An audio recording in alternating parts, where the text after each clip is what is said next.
Hello and welcome to the Trust and Influence in B2B podcast. I'm your host, Joel Harrison. As the name suggests, this show explores how B2B organizations are needed to build trust and exert influence in an ever-changing landscape. These challenges are perennial, but in an era defined by AI disruption, new agency models, the rules of the game are shifting fast.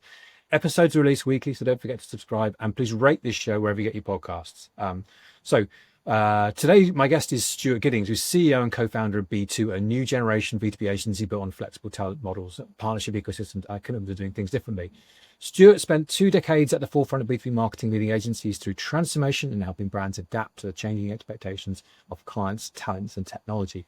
He recently joined our B2B Marketing Leaders Roundtable, where agency leaders debated the future of the agency category, from reinventing business models to redefining value and confronting the AI question.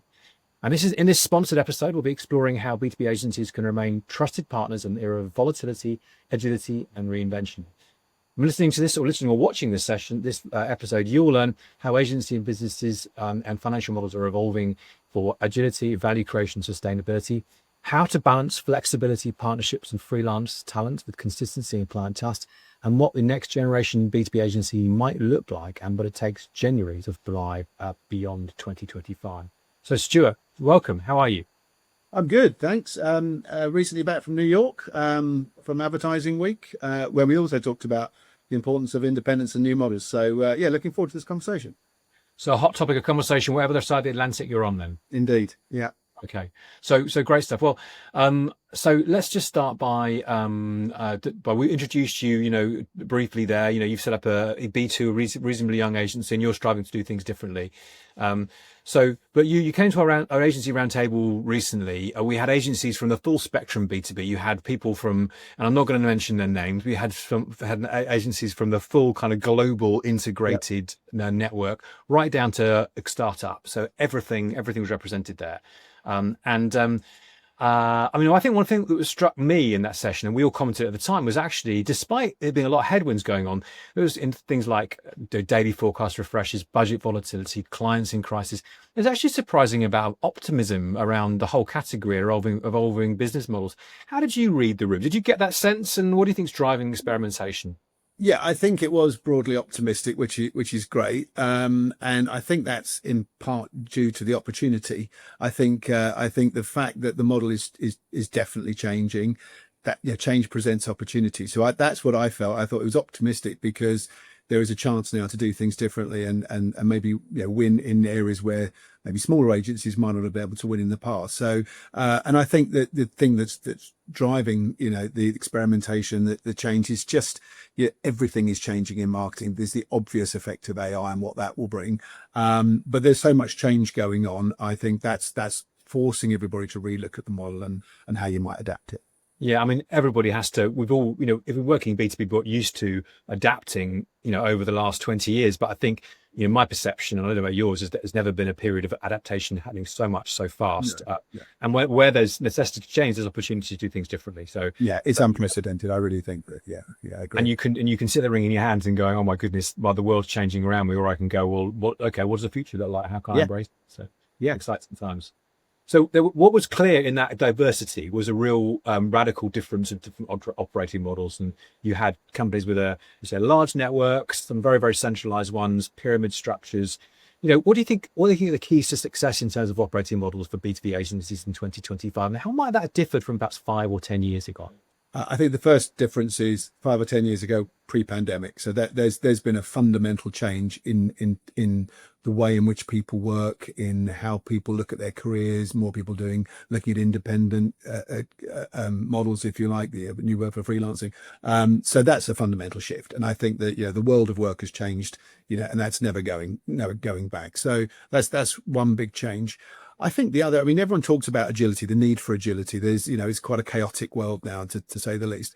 And there's always been a need for agility, but arguably that's more important than ever. So that's the obvious change. But I also think that the other thing that's driving it is I think there's been a decline in both the perceived value of agencies and the actual value of agencies. I think if you look at the agency model, and I bang the drum forever saying I think that model is broken and it needs to change.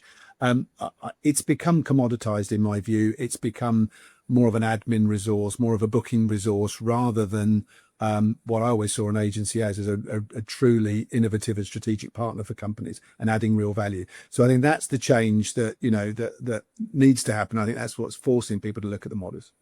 Why do you think the value people aren't properly understanding or reflecting that value of agencies? Is it just a kind of a cost pressure all the time? Yes. Yeah, I think in large part, and especially if you look at the large enterprise clients who are always pushing agencies to do more for less. In fact, I was talking about this to someone the other day.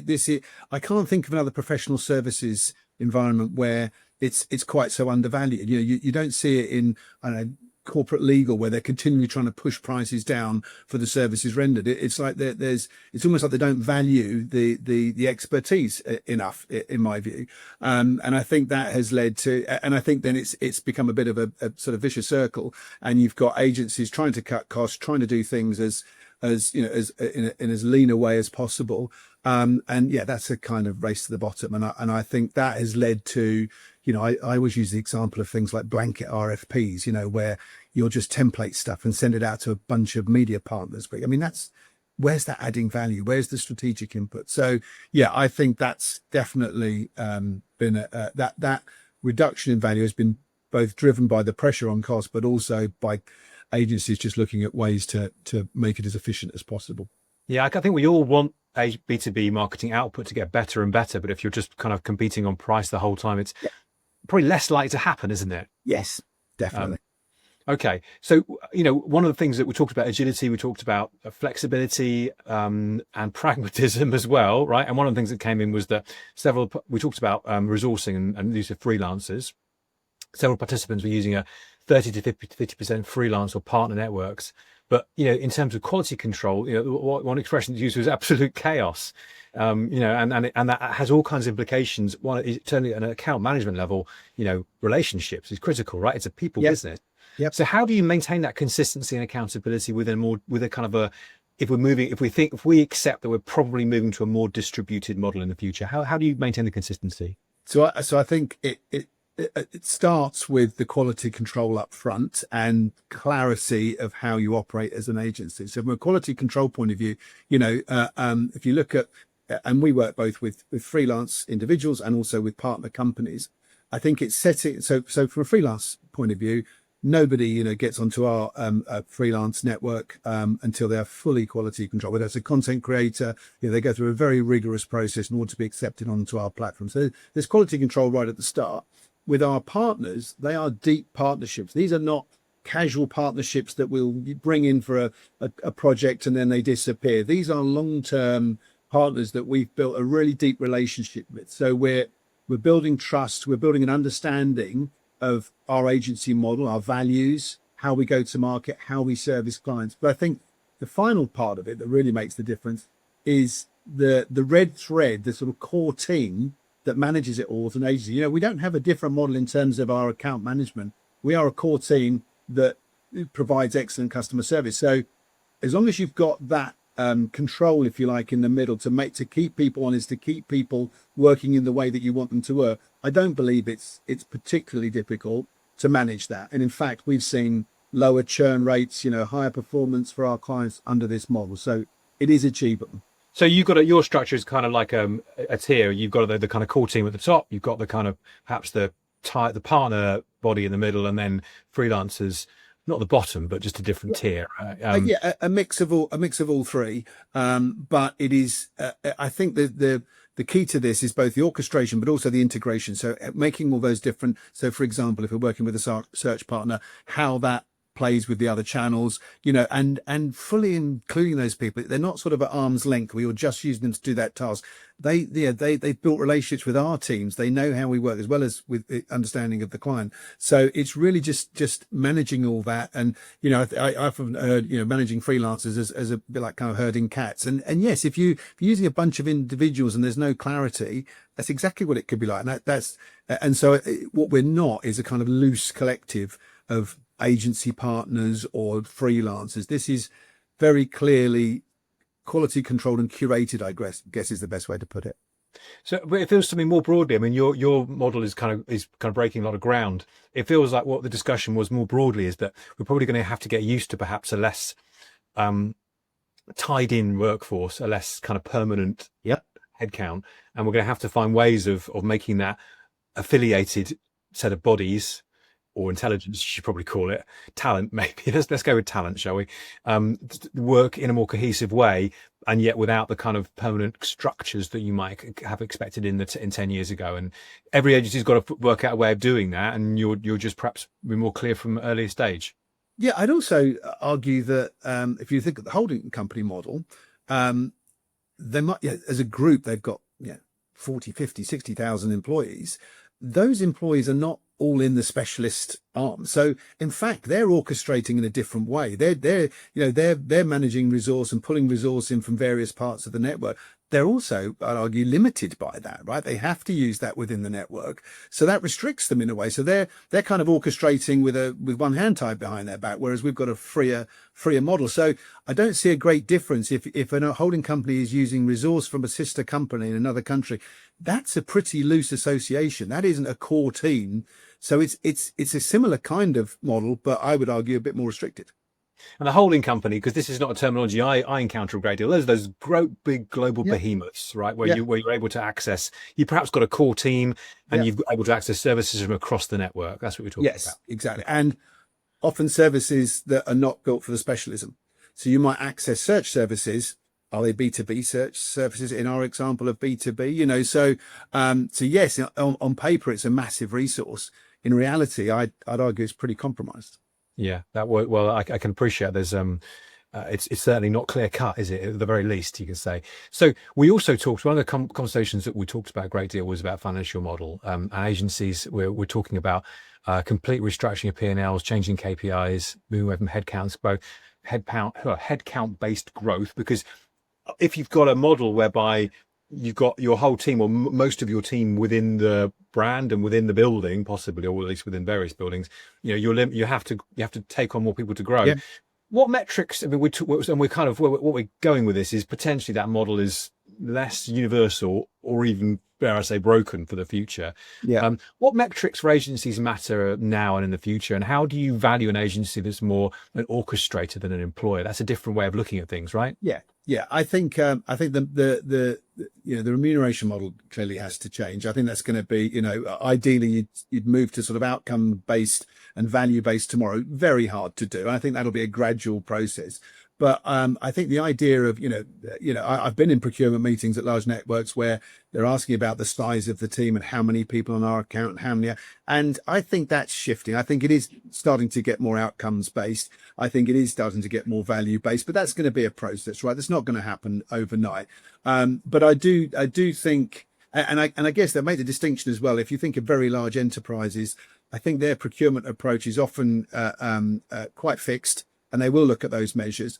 I think with mid-tier and mid-market clients, there's much more freedom to look at this and say, okay, let's tie it to outcomes. Let's tie it where we can to conversion and sales. I think that's an easier process potentially.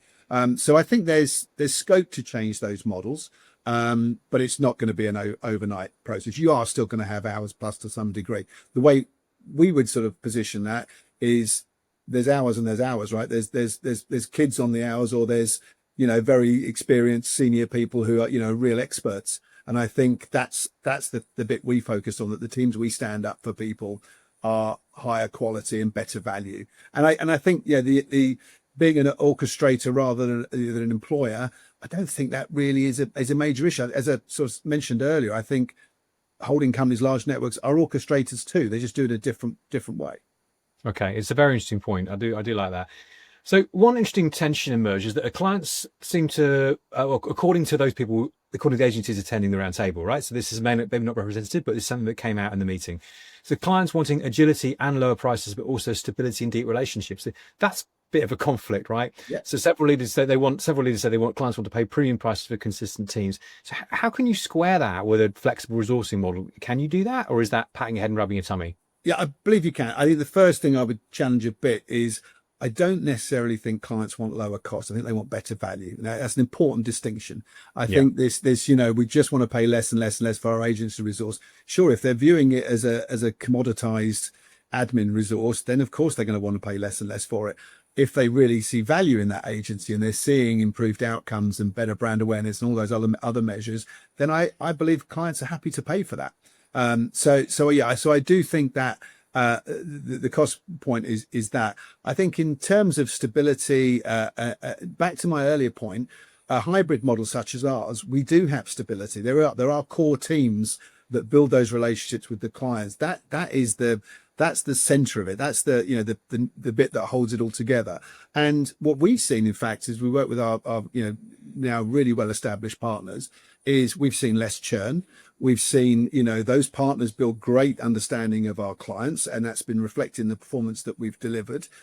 So one of my concerns, honestly, when I set this up was, are we going to have loads of churn? Are we going to have, all sorts of issues with team management? It just hasn't materialized. And I think that's down to the fact that we've been very careful about our partner selection and how we manage those partners and work with those partners to deliver. So, at the end of the day, they are agency partners who know how to manage clients and run with clients and understand clients. So it's just an extension, really. It's just more how you manage that. And so far, we've seen very good results in it. It's a different way of looking at things, and it's not a binary that you change one thing and it necessarily negatively impacts over there. Exactly. Okay, so let's talk about strategic value. I mean, there was quite an interesting debate about charging for strategy, because what I've come to realize over the years is that agencies historically, they used to basically they give away the strategy in exchange for being paid for production and creative and all that kind of stuff. So some agencies refuse to even do discovery for free, whereas others these days, this is what came out from the conversation, others see strategy as a loss leader for executing revenue. How do you see this playing out? With your model blending strategy and execution, how do you price value rather than time? I guess it goes partly back to the previous conversation, but there's a particular aspect which relates to the strategic conversation. And I think the issue with this is, again, the traditional model, right? When I think back to my times in larger networks and larger agencies, we had very, very good, very senior strategic resource, really, really good strategists. They're expensive people and they're often underutilized, right? So what tends to happen is you look at a pitch proposal or, a client remuneration proposal, and you're trying to get, with good reason, you want good strategy involved. So you're trying to get time for the strategies on there, which is expensive time, and it's often cut and it's often hard to sell to clients. And as a result, you get this, lowering of the overall strategic approach. Our model is different. We try and, we weave strategy into everything. So we don't believe that, there would ever be a model where it hasn't got strategy at the heart of it. It's absolutely baked in. So if we have to wear some of that cost, then we'll wear it in the overall model, because it's fundamental to what we do. If we haven't got good strategy, I don't believe we can add value. And then with both our own teams and with our partner teams, we really sort of try to emphasize and manage the strategic approach. So everybody's looking at stuff strategically. I'll sit with our teams and we'll sit back and say, okay, you've done this. You're getting a little bit executional now and then tactical. What is the overarching strategy you're trying to, create here? And we'll bring it back. And it's kind of, again, it's a red thread that runs through everything that we do. So I don't think it's like you either, can you afford to put it in or not? Or, do you have to compromise or sacrifice it? For me, it's fundamental. And I think if it's managed well, then it should be running through everything you do for clients. It feels quite pragmatic then. You're kind of taking a view on that, given the circumstances and the nature of what the client's asking for. Yeah. And in some situations, it might be appropriate to say, we actually need to charge you some money time for strategy, whereas others, it might be, we'll have to suck this up as part of. And again, it could be both. We might suck it up to some degree to make sure we're doing the right thing for the client. And also, we've been lucky, in terms of our clients welcome a strategic approach, contribute to that strategic approach as a partner. So it'd be odd if we didn't have sort of strategy at the heart of what we do. So we absolutely do. Okay. All right.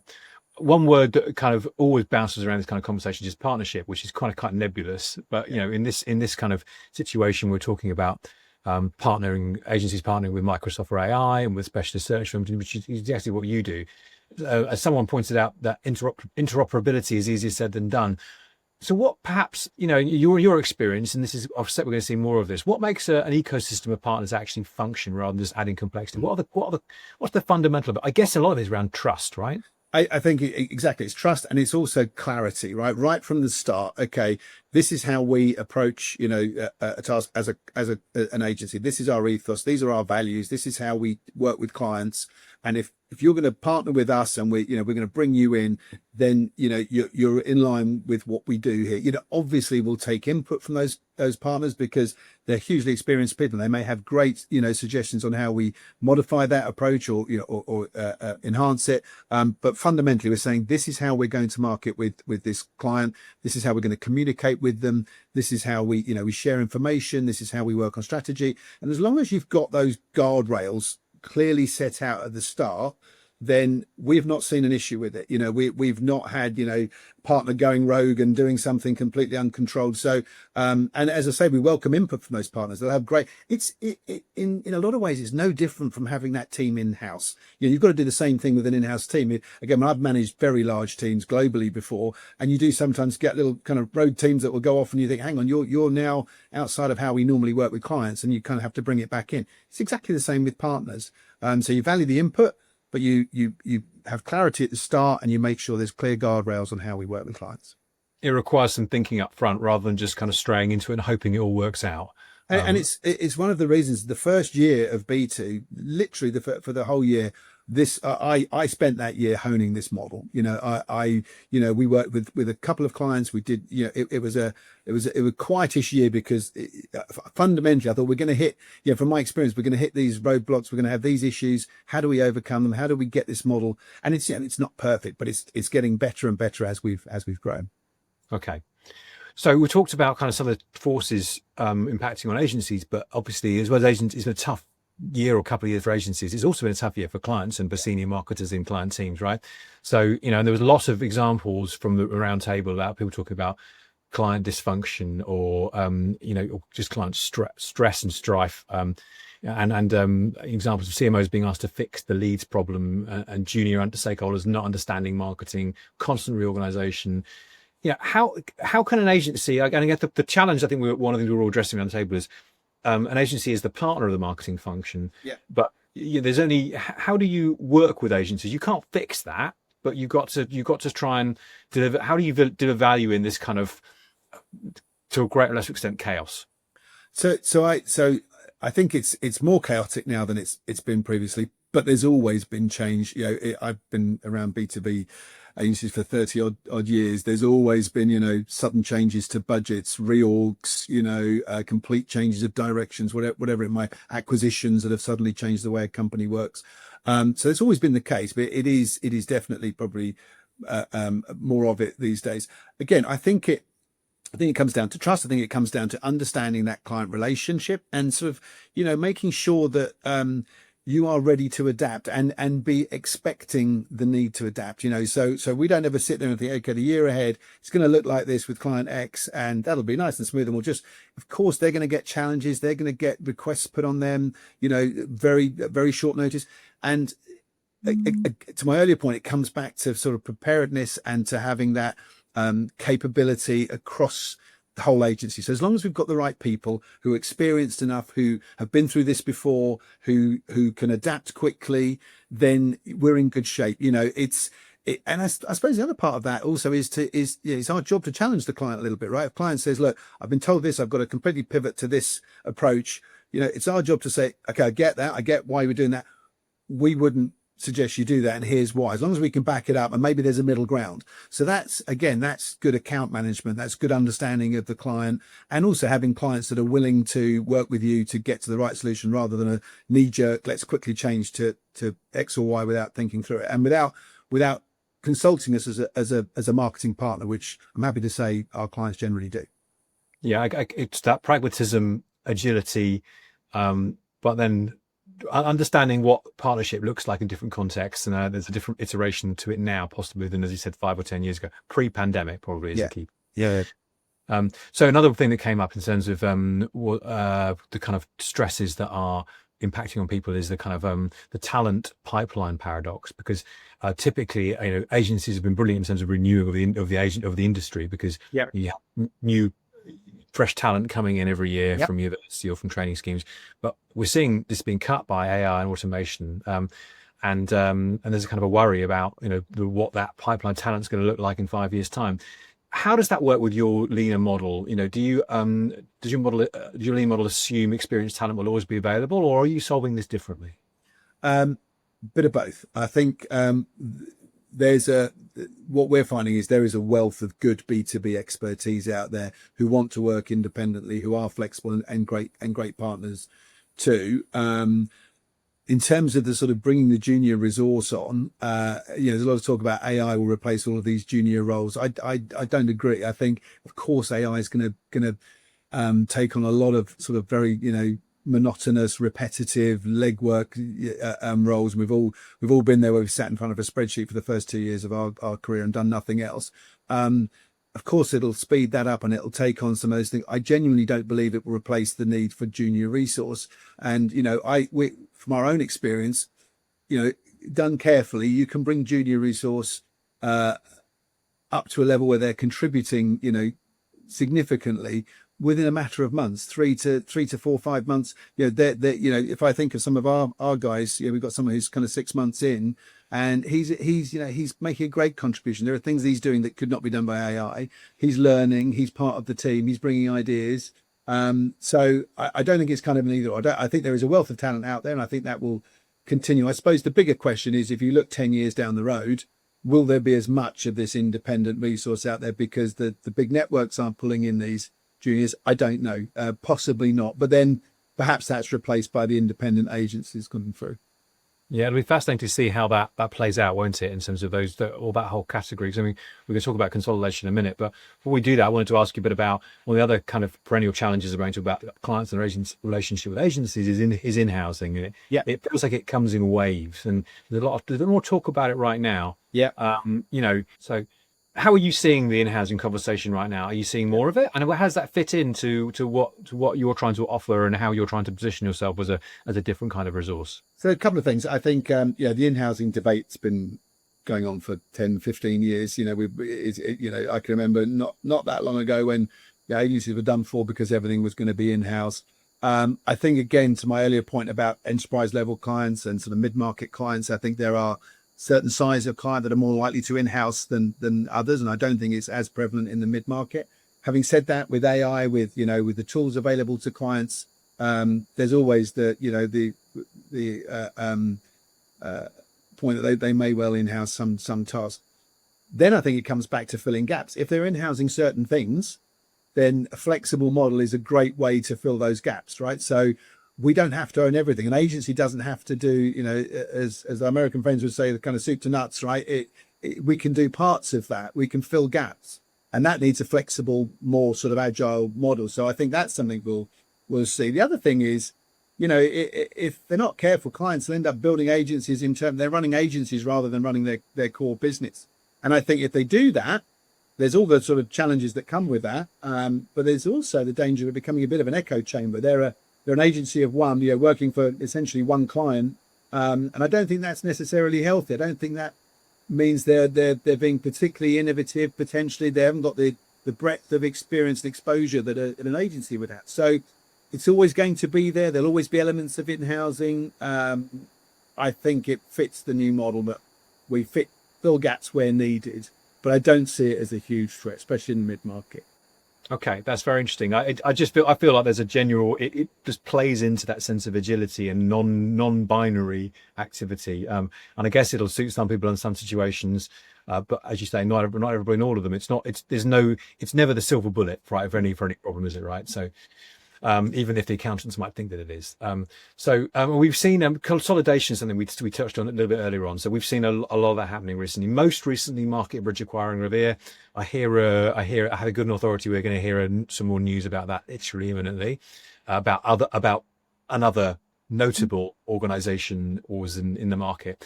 Is this part of, is this kind of the start of a wave of consolidation, or is it just a kind of a general trickle? Are we seeing the death of the conventional, all things to everybody, B2B integrated agency? The consolidation point, I think, again, it's in cycles, right? I've been through where they're separated, then they're consolidated, and they're separated again. And so I don't think there's necessarily any particular trend there. I think in terms of, is it the death of the conventional B2B agency? I think quite possibly. I don't think there should be a conventional B2B agency. I think the conventional B2B agency is not the right model, as I think of the conventional B2B agency, and I've run a few of them. I don't necessarily think that's a bad thing. I think it needs to change, and I've banged this drum for a long time. So I'm not particularly worried if it is the death of the conventional B2B agency. I think that's arguably overdue.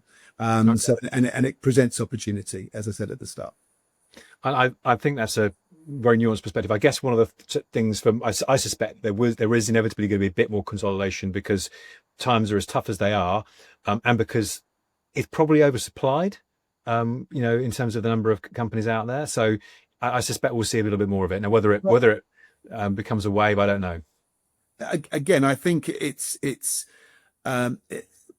what I've seen B2B specifically, there was a lot of appetite from the large companies to buy B2B networks for a while. Then it died right off, and they kind of divested themselves of it. And now it's kind of back. So yeah, I mean, for me, it's great that B2B's being considered and is seen as important, because it's, I think something like a fifth of all advertising spend. And yet it's, if you look at, again, the bigger networks and the large holding companies, most of the senior people in those companies do not come from a B2B background. So I think it's often been undervalued. So it's great to see that there's interest in it, as for sure. Okay. One of the areas where B2B agencies have typically got a lot of work from is the tech sector. And there was a conversation about, are we starting to diversify? Tech clearly still dominates, kind of the category. Do you think that there's more mileage to be moved away from it? Or do you think actually, all companies are technology companies these days, and actually it's very hard to distinguish between one or the other. And there's an element of grass is always greener over there about this. That really it's such a fast moving category, or it's it's a non-category. It's everything that it's very hard to have a notion that really you're going to move away from tech. I think there's always a danger that B2B is tech and vice versa, and there's the other parts of B2B around the periphery. In fact, I remember when I took over Just Media, and it had become and it was originally sort of proposed as a tech agency rather than a B, and I steered it more back towards B2B because we weren't playing in consumer tech really, and I think there's a big difference there. So it's dominated B2B, no question. And I think what we do in tech marketing versus some other verticals is generally far ahead, and it's generally the test bed for other areas of B2B.